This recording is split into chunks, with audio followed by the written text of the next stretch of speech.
നമസ്തേ. മോഹൻലാൽ നായകനായ പൃഥ്വിരാജ് ചിത്രം എമ്പുരാൻ നല്ലതോ മോശമോ എന്ന വിശകലനങ്ങൾക്കപ്പുറത്തേക്ക് അത് ഒരു രാഷ്ട്രീയ ചർച്ചയായി മാറിയതോടെ മോഹൻലാൽ പൃഥ്വിരാജ് ചിത്രത്തിൽ നിന്നും 17ലധികം ഭാഗങ്ങൾ ഒഴിവാക്കി എന്ന വാർത്തയും ഇപ്പോൾ എത്തുകയാണ്. ചിത്രത്തിന്റെ എഡിറ്റഡ് പതിപ്പ് അടുത്തയാഴ്ച തിയേറ്ററുകളിൽ എത്തും എന്നാണ് റിപ്പോർട്ടുകൾ വരുന്നത്. തീർത്തും ഈ ചിത്രം ഹിന്ദു മുസ്ലിം സൗഹൃദം തകർക്കുന്ന രീതിയിൽ ഹിന്ദു സമൂഹത്തെ അപകീർത്തിപ്പെടുത്തി ചരിത്രം അവതരിപ്പിക്കുക തന്നെയായിരുന്നു ഈ ചിത്രത്തിലൂടെ പൃഥ്വിരാജ് തന്റെ രാഷ്ട്രീയ അജണ്ട നടപ്പാക്കുകയായിരുന്നു എന്നത് വളരെ വ്യക്തമാണ്. വാര്യൻ കുന്നന് പകരം അത് എമ്പുരാനായി എന്ന് മാത്രം. ഗോത്ര കലാപത്തെ കുറിച്ച് പക്ഷാപാതപരമായാണ് ചിത്രം പറയുന്നത്.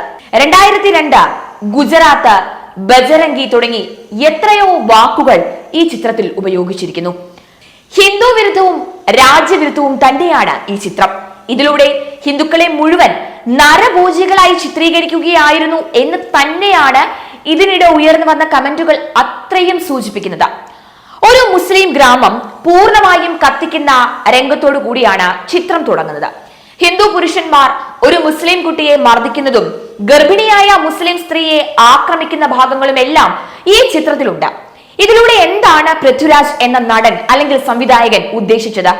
ഹിന്ദുക്കളെ മുഴുവൻ ആക്രമികാരികളായി ചിത്രീകരിച്ച് രണ്ട് സമുദായങ്ങൾക്കിടയിൽ വിദ്വേഷം വളർത്തുന്ന രീതിയിൽ അത് ചിത്രമിറക്കി. ഇനി ഈ കാര്യങ്ങളൊന്നും മോഹൻലാലിനോ ആന്റണി പെരുമ്പാവൂരിനോ അറിയില്ലായിരുന്നു എന്ന് പറഞ്ഞാൽ അത് വിശ്വസിക്കാൻ തക്ക മണ്ടന്മാരാണോ നാം? ഇപ്പോൾ എല്ലാം പൃഥ്വിരാജിന്റെ തലയിലാണ്. കാരണം മോഹൻലാലിനെ പോലെ ഇത്രയും വലിയൊരു നടൻ അതിന്റെ സ്ക്രിപ്റ്റ് മൊത്തത്തിൽ വായിക്കാതെ അതിന്റെ ഉള്ളടക്കം അറിയാതെ അതും ഇത്രയും ഹൈപ്പിലെത്തിയ ഒരു ചിത്രം ചെയ്യും എന്ന് നിങ്ങൾക്ക് തോന്നുന്നുണ്ടോ? ഇനി അതിൽ തീരെ കുറച്ച് സീനുകൾ മാത്രമേ മോഹൻലാലിന് ചെയ്യാൻ ഉള്ളൂ എന്ന് പറഞ്ഞാലും എത്ര കുറവ് സീനായാലും മോഹൻലാലിനെ പോലൊരു നടൻ അതിന്റെ കഥ കേൾക്കാതെ അത് ചെയ്യുമോ? പിന്നെ ഒരു മുസ്ലിം ഗ്രാമം പൂർണ്ണമായും കത്തിച്ച അതേ സ്ഥലത്ത് വച്ച് തന്നെ വില്ലനെ പൃഥ്വിരാജ് കൊല്ലാൻ മോഹൻലാൽ അയക്കുന്ന രംഗമാണ് നമ്മുടെ ക്ലൈമാക്സ് സീനിലുള്ളത്. അവിടെയും മോഹൻലാൽ അതിന്റെ കഥ ഒന്നും തന്നെ അറിയാതെ ആ രംഗം ചെയ്തു എന്നാണോ ഇവരൊക്കെ പറയുന്നത്? ഇതൊക്കെ ആര് വിശ്വസിക്കണം എന്നാണ് പറയുന്നത്? ഗുജറാത്ത് കലാപത്തിന് നേതൃത്വം നൽകി അതിലൂടെ ഉയർന്നു വന്ന ആളെയാണ് ചിത്രത്തിൽ വില്ലനായി അവതരിപ്പിച്ച് കൊന്നു തള്ളുന്നതായി കാണിക്കുന്നത് എന്ന് ഓർക്കണം. ആരാണ് അദ്ദേഹം എന്ന് പറയേണ്ട കാര്യമില്ലല്ലോ, അല്ലേ? അപ്പോൾ ഈ ചിത്രം എന്താണ് പറഞ്ഞു വെച്ചത്? എന്തിലേക്കായിരുന്നു പൃഥ്വിരാജും സംഘവും ഈ ചിത്രം വിരൽ ചൂണ്ടിയത്?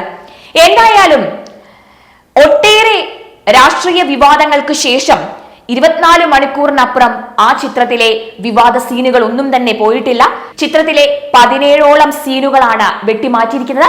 അതുപോലെ തന്നെ ചിത്രത്തിൽ വില്ലൻ കഥാപാത്രത്തിന്റെ പേര് ഞാൻ നേരത്തെ പറഞ്ഞ പോലെ തന്നെ ബജരംഗി എന്നായിരുന്നു. ആ വില്ലൻ കഥാപാത്രത്തിന്റെ പേരും ചിത്രത്തിൽ നിന്ന് മാറ്റിയിരിക്കുകയാണ്. കൂടാതെ കുറച്ച് മ്യൂട്ടഡ് സീൻസും എത്തുന്നു എന്നാണ് അറിയാൻ കഴിഞ്ഞിരിക്കുന്നത്. എന്തായാലും ഇനി എഡിറ്റഡ് വേർഷന് വേണ്ടി കാത്തിരുന്ന് തന്നെ കാണാം.